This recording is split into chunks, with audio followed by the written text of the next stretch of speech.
Sixth standard students, now let us learn about vermi composting. बच्चों, आपको compost किसे कहते हैं ये मालूम है। The rotting and conversion of some materials into manure is called composting.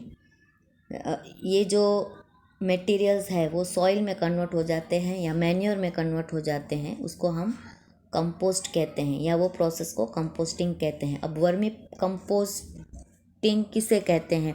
Vermi composting में जनरली हम जो रेड वर्म्स है या अर्थवर्म है उसे हम यूज़ करते हैं।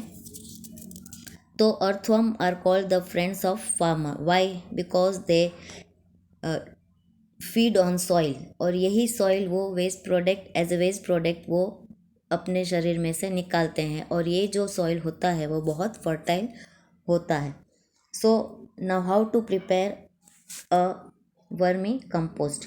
इसमें हमें एक पिट डिग करना है, एक गड्ढा, या तो हमें एक वुडन बॉक्स लेना है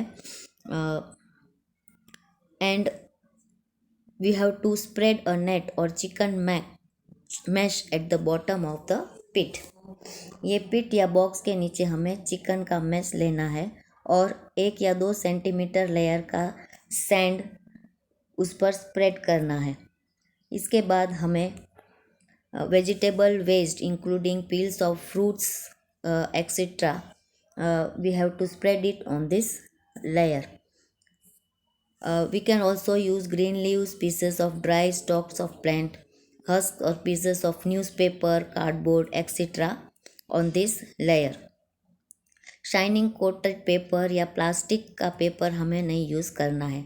एनिमल डंग भी हम स्प्रेड कर सकते हैं। इसके बाद हमें थोड़ा सा पानी इसमें स्प्रिंकल करना है और इस लेयर को हमें प्रेस नहीं करना है, इसे मॉइस्ट रहने देना है। तो हमारा ये पिट रेडी है। अब हम इसमें कुछ रेड वर्म्स डालेंगे। रेड वर्म्स को पिट में डालने के बाद उसे हम गनी बैग या कोई बोरे से या ओल्ड शीट ऑफ क्लॉथ या लेयर ऑफ ग्रास, इससे हम उसे कवर करेंगे। यहाँ पे आप कुछ रेड वर्म्स का पिक्चर देख सकते हो।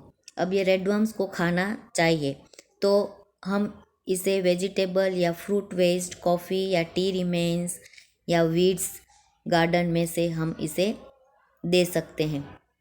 It might be a good idea to bury this food about 2 और 3 सेंटीमीटर इनसाइड द पिट। इसे हम पिट के अंदर डाल सकते हैं। हमें जो वेस्ट सॉल्ट या पिकल या ऑयल, विनेगर, मिल्क एक्सेट्रा ऐसे मटेरियल यूज़ नहीं करना चाहिए, क्योंकि इससे बैक्टीरिया बढ़ेंगे जो रेड वर्म्स को बढ़ने नहीं देंगे और ये डिसीज कॉजिंग जर्म्स होते हैं जो पिट में रेड वर्म्स को मार डालेंगे। So we have to gently mix and move the top layers of our pit. अब यहाँ पे हमने रेड वर्म्स के लिए कुछ फूड दिया है। तो रेड वर्म्स को टीथ नहीं होते हैं, लेकिन वो ऐसे स्ट्रक्चर जिसको हम गिजार्ड कहते हैं उससे वो खाने में फीड करते हैं एंड वो उसका जितना वेट होता है उतना वो खाना खा सकते हैं। और रेड वर्म्स को ऐसा टेम्परेचर देना चाहिए जो ज़्यादा गर्म ना हो और ज़्यादा ठंडा ना हो, ताकि वो सरवाइव कर सके। अब इस पिट के पूरे कंटेंट्स को हमें 3 या 4 वीक्स के लिए ऐसे ही रखना है एंड हमारा ये वर्मी कंपोस्ट अभी रेडी हो गया है। हमें कुछ वेस्ट जो food waste as food in one corner of the pit, हमें फूड का कुछ वेस्ट पिट के एक कॉर्नर में डालना है। तो जो भी वर्म्स है वो उस कॉर्नर में शिफ्ट हो जाएंगे जहाँ पर उन्हें खाना मिलता है। देन जहाँ से हमने ये रेड वर्म्स उठाए या जहाँ से ये रेड वर्म्स शिफ्ट हुए उस जगह की जो मिट्टी है हमें रिमूव करना है। तो और रिमूव करने के बाद इसे थोड़ी देर हमें सन में रखना है। Then this is our vermi compost. तो vermi compost is nothing but a type of soil. ये ऐसा सॉइल बन गया है जिसमें अगर हम कोई भी प्लांट उगाए, हम इसे गार्डन में डाल सकते हैं या हमारे पॉट में डाल सकते हैं। इस मिट्टी में कोई भी प्लांट बहुत जल्दी से उग जाता है क्योंकि ये एक टाइप का न्यूट्रिएंट है। तो बच्चों, हमने जो भी हमारे वेस्ट मटेरियल्स है और रेडवर्म्स है उसकी मदद से ये वर्मी कंपोस्ट बनाया है। So this is a excellent vermi compost for agricultural field also. Now subtopic 16.3 think and throw. बच्चों, हम सोचते हैं, हमने कभी सोचा है कि कितना गार्बेज हम रोज़ घर से बाहर निकालते हैं। अगर हम देखें तो एक दिन में अगर हम 1 बकेट गार्बेज बाहर निकालें तो इस तरह से हर एक घर में से अगर 1-1 बकेट निकले तो पूरे टाउन या पूरी सिटी में कितना गार्बेज बाहर निकलता होगा, ये हम सोच सकते हैं। सो यहाँ पे एक स्टोरी है जो एक छोटे बच्चे नानू की है। उसे पेपर प्लेन्स बनाने की बहुत आदत थी। वो पेपर से प्लेन बनाकर पेपर को वेस्ट करता था।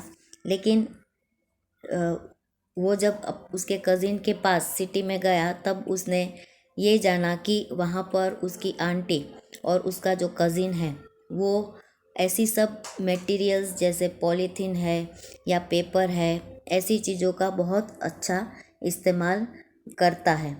तो उससे यह सीख मिली कि हमें जो भी चीज़ है वेस्ट में से हम बेस्ट बना सकते हैं।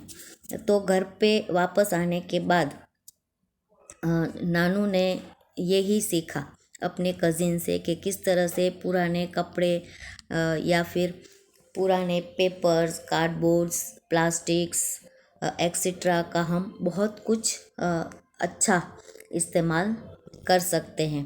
तो बच्चों, आपने ऐसे छोटे बच्चे देखे होंगे आपके आजू बाजू जो कचरे के आसपास घूमते रहते हैं।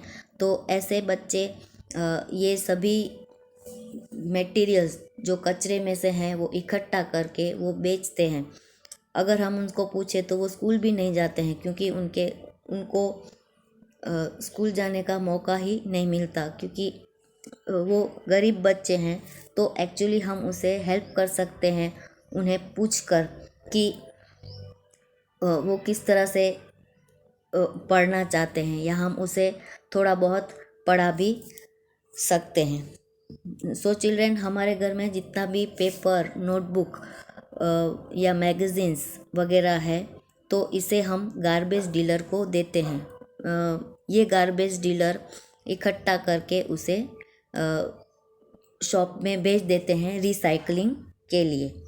सो in our next subtopic we will see the recycling of paper. किस तरह से पेपर का रिसाइकलिंग हो सकता है।